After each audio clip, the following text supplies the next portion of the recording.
AI के दो प्रकार होते हैं। एक एआई जो उसने जो सीखा है उस पर निर्भर करती है लेकिन वेब तक पहुंच नहीं रखती, जानने वाला एआई, और एक एआई जो वेब पर संबंधित सामग्री की खोज करती है और आपकी सुविधा के लिए उत्तरों का सारांश देती है, खोजने वाला एआई। यहाँ हम खोजने वाले एआई के साथ काम करने का एक उदाहरण देना चाहते हैं। हम देखेंगे वे क्या करते हैं, इसे किस प्रकार के प्रश्नों का उत्तर देने में सबसे अच्छा है।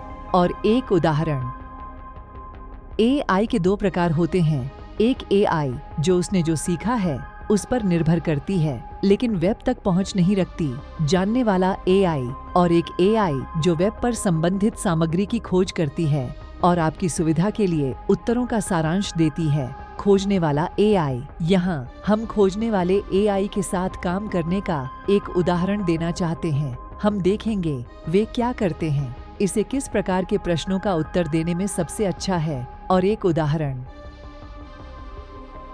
खोजी सवालों के किस प्रकार के सबसे अच्छे उत्तर देता है। चूंकि खोज करने वाली कृत्रिम बुद्धिमत्ता एआई इंटरनेट को खंगालती है, यह हमेशा अद्यतित रहती है और हर उस चीज के बारे में जानकारी प्राप्त कर सकती है जिसके बारे में इंटरनेट पर जानकारी है, जो कि ज्यादातर चीजें हैं। यदि आप वर्तमान और विशिष्ट जानकारी प्राप्त करना चाहते हैं जो उदाहरण के लिए दुनिया की किसी भी किताब में नहीं मिल सकती है, तो खोज आवश्यक है।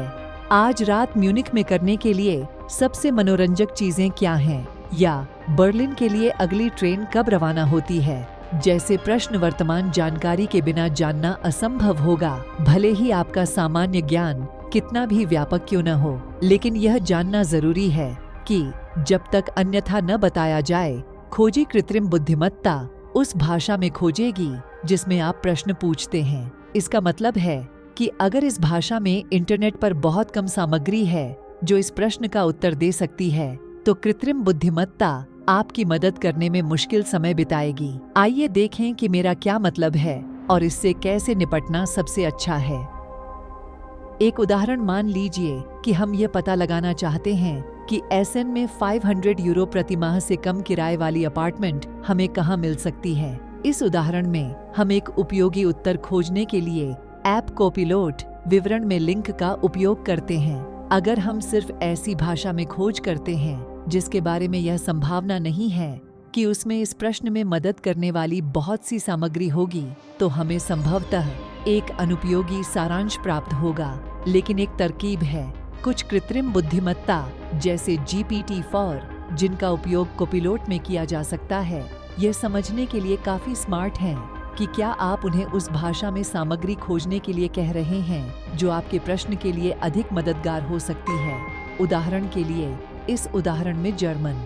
अब इसे बहुत अधिक जानकारी मिलेगी और यदि आप इसे कहते हैं तो यह जो पाता है उसका सार उस भाषा में संक्षेप में बताएगा जो आप चाहते हैं। इसके अलावा यदि आप गूगल क्रोम का उपयोग करते हैं तो आप वेबसाइटों को देख सकते हैं और उनका आपकी पसंदीदा भाषा में स्वचालित रूप से अनुवाद हो जाएगा। लेकिन कभी कभी आप सही जानकारी नहीं ढूंढना चाहते, बल्कि किसी ऐसे व्यक्ति की तलाश करते हैं जो कुछ समझा सके या ऐसे कार्य में आपकी सहायता कर सके जिसका उत्तर सही वेबसाइट ढूंढकर नहीं दिया जा सकता। इन मामलों के लिए हम अगले वीडियो में जानने वाले एआई पर नजर डालेंगे। यदि आप एक खोजने वाले एआई का प्रयोग करना चाहते हैं तो हमारे पास विवरण में उनमें से कई का लिंक है। आप integration.de पर और अधिक जानकारी भी पा सकते हैं।